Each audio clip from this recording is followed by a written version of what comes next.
o nosso básico do Espiritismo em 3 slides. Hoje nós temos por básico do Espiritismo causa e efeito, provas e expiações. Aderlei, a gente ouve falar tanto em causas e efeitos, a gente ouve falar tanto em provas e expiações, mas o que de fato é isso? Vamos falar de maneira muito breve acerca do que é a lei de causas e efeitos, provas e expiações. Vamos lá para o próximo slide. Aí, causas e efeitos, provas e expiações. Então, em causas e efeitos, a doutrina espírita explica que tudo se encadeia no universo. Nada acontece por acaso. E a gente hoje já sabe disso. Nada acontece por acaso. Há em tudo uma sequência natural de causas e efeitos, ação e reação. Causa e efeito, ação e reação vai estar mais ou menos no mesmo grupo. Pela lei de causa e efeito, cada criatura, perante a providência divina e completo, perante a ela mesma, detém uma conta própria com débitos e haveres contabilizados. Seremos responsáveis por todas as atitudes infelizes perante o nosso semelhante, assim como seremos credores por todo o bem que dispensarmos. Então, se eu fizer o mal, eu vou ter que resolver isso. Se eu fizer o bem, eu vou ganhar por isso. Então, nos dois casos, a lei de causa e efeito ela é muito clara e ela é muito justa. A cada um será dado segundo as suas obras, nos alerta Jesus. Se o tempo é patrimônio comum para todos, o uso bom ou mal que dele fizermos é problema particular de cada um. E aqui é problema mesmo, porque eu vou contrair uma dívida. Eu vou contrair algo que eu vou ter que reparar lá na frente. Muito embora nem sempre eu repare com a mesma situação ou com a mesma pessoa que eu criei. Jamais percamos a visão da meta superior a que nos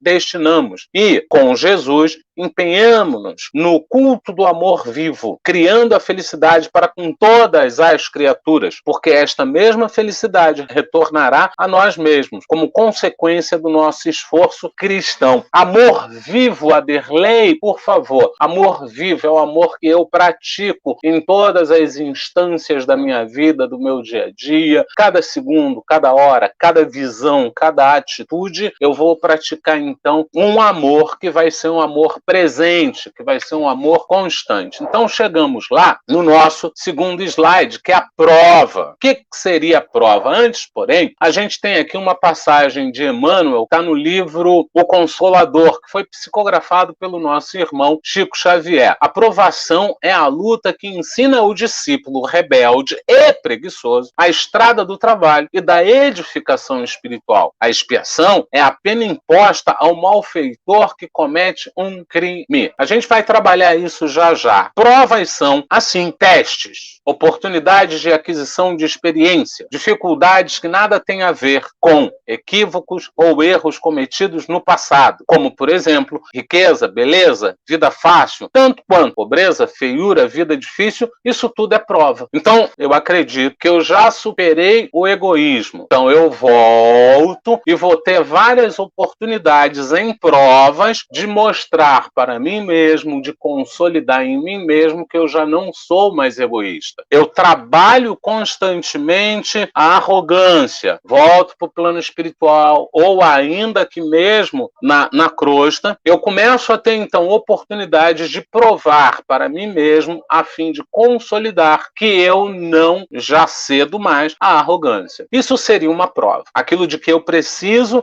para crescer e que eu acredito que eu já trabalhei um pouco e começo então, dentro desse trabalho, provar para mim mesmo que eu já consigo superar. Vamos seguir mais um pouquinho aqui. A gente tem logo depois a expiação. Expiação é um pouco diferente. As expiações são impostas e são resultados de faltas que foram cometidas pelo espírito. O espírito se vê prisioneiro das más ações que foram cometidas pelo uso errado do livre-arbítrio. As expiações têm como objetivo o auxílio do amor, além da reeducação do espírito. Entretanto, lembre-se que Deus não pune nem condena, porém também utiliza esse mecanismo, já que o espírito apresenta dificuldade de compreender o que seria mais útil para o seu progresso. Então, o espírito, ele vai lá, ele começa a complicar a própria passagem, começa a aumentar muito a dívida dele e aquilo vai prejudicar ele ainda mais do que já prejudicou. Então, naquele momento, é tirado momentaneamente o livre-arbítrio dele e ele então começa a ter expiações. Um dos objetivos da expiação sou eu estar no lugar daquilo que eu causei para eu, em sentindo aquilo que eu causei, eu pare de causar aquilo. Eu não dei, exemplo aqui bem aleatório, eu não dei comida, me pediam comida, eu não dava comida, eu negava comida para quem trabalhava comigo, eu negava comida para a família, eu era muito avarento com comida, eu tinha problemas com comida, então eu vou ser levado a uma situação tal em que eu não tenho a opção de escolha para não aumentar essa minha dívida comigo mesmo, eu sou levado para uma situação tal em que eu vou passar fome. Ao passar fome, eu vou ter o entendimento do que eu causei ao outro. Muitas e muitas expiações, inclusive o espírito na carne, ele não tem ideia por que aquilo está acontecendo. Emmanuel é quem nos auxilia dizendo, olha o teu presente e tu saberás qual foi o teu passado. Eu preciso entender aquilo que eu causei. Esse é o objetivo. E aí a Mari traz pra gente, né,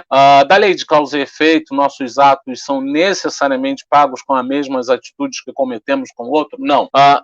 Em algumas vezes você tem a coisa num conjunto. Então, vamos lá. Eu traí a Mari por muitos anos. Então, não é necessariamente que eu vou ser traído pela Mari. Eu traí a Mari afetivamente por muitos anos. Eu posso ser um grande empresário e tomar um baita de um tombo e ser traído. Eu vou ter a ideia do que é a traição. Só pra gente usar aí como exemplo, espero que eu tenha explicado